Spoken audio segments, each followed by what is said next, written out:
Hey, welcome back to YNR Update. It's Paul. Okay, we've got a really exciting episode to get into, so I'm going to dive right into it.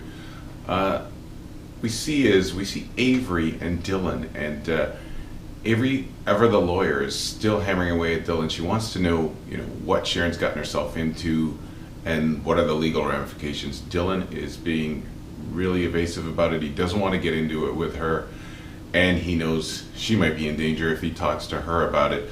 But Avery just still insists that he stay away from Sharon. He insists that she says that she's nothing but trouble, and having dealt with her before with Nick, she knows that she's unpredictable. So we'll kind of have to keep watching that.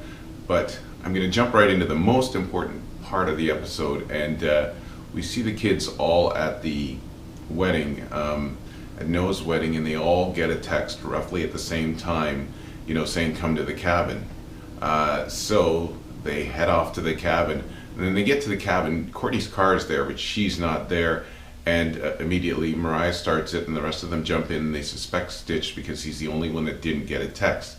Now we get a look at where Courtney was at the GCPD station, and someone, and you only see their hand, and they're wearing gloves, and they basically put a thumb drive into one of the computers, and it's a virus that wipes out everything. So the surveillance footage will never be found. But Dylan, we get back to him, and he comes into Sharon's place. Now he's looking for Sharon, and she's not there. And he hears a message from the auto body place. Now the message basically says that, they worked on the body, did some body work on the car because she did hit something, and the mechanic also wants to know what she's doing out in the woods. So Dylan now knows that, Sharon knows she was out in the woods and she did hit something. Going back to the Abbott cabin, Noah wants to call the cops, because they've already talked him out of going and looking for Courtney. He's worried sick. And he reaches Avery on the phone when he calls Courtney's phone. Now, Avery tells him that she got the phone out of the garbage. At that point, you hear a scream, and yeah, it's Abby that screams. She's opened up the armoire, the same place where they found Austin's body, and unfortunately, Courtney's body is in there. Now everybody flips out at this point. Mariah immediately calls the cops. I mean, they've asked to call the cops before, and they've sort of gone back and forth on whether they call the cops. She calls the cops, and while they're doing that, they open up Courtney's hand and they find a note from the killer, basically telling them that this is because, they dug too deep. Then Avery calls up Dylan, and she gives him the bad news while he's at Sharon. And he tells her he's at Sharon's, but he's got this really chilling response, and he's not getting emotional or anything like that, and Avery's a little worried about it. Then he gets off the phone immediately with her, and he basically looks at Sharon, and this makes her look bad. The same way she was saying that the killer would frame her and make her look bad. And Dylan asks her where she was earlier. Now, getting off this storyline, we get into Billy and Vicky. Now we see Vicky show up to Billy's place to meet up with him to take the kids to the park, and all while Gabe and Chelsea are watching on. So the two of them leave for a family day with the two kids at the park, and Gabe wastes no time in getting inside of Chelsea's head, just saying what a nice little family they make. Doesn't this bother you that you see them together? And on the other hand, Vicky and Billy are in the park, and they're sort of getting closer, but Billy asks her, if she told Stitch about the almost kiss that they had, and she said no, she didn't. Stitch has got a lot on his plate with Kelly dying, but we kind of know these are excuses. And Vicky tells Billy at this point that Stitch is actually staying with Abby, and Billy doesn't know this, and he wants to know why. And she tells him it's for protection, and that she also sent Abby to Abu Dhabi with Stitch.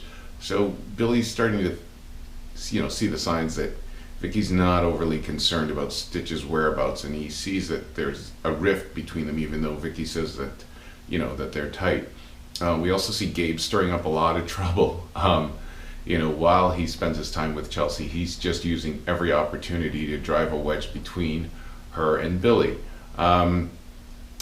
So then we see Sage, and Sage is with Nick, and they're back in the closet, or the storage closet at the bar, and yeah, they get into Gabe, and she basically tells Nick that Gabe is refusing a divorce, and that Nick's kind of had enough of that. Eventually, these two hit the sheets, and it's they get a do-over of what Sharon walked into.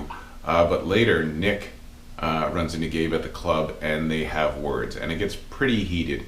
One is calling the other a hypocrite because, yeah, Nick walks in on Gabe ordering flowers, and he knows it's not for Sage. So, he says, "You are an absolute hypocrite. You accuse me of sleeping with your wife, and you're basically making a play for somebody else."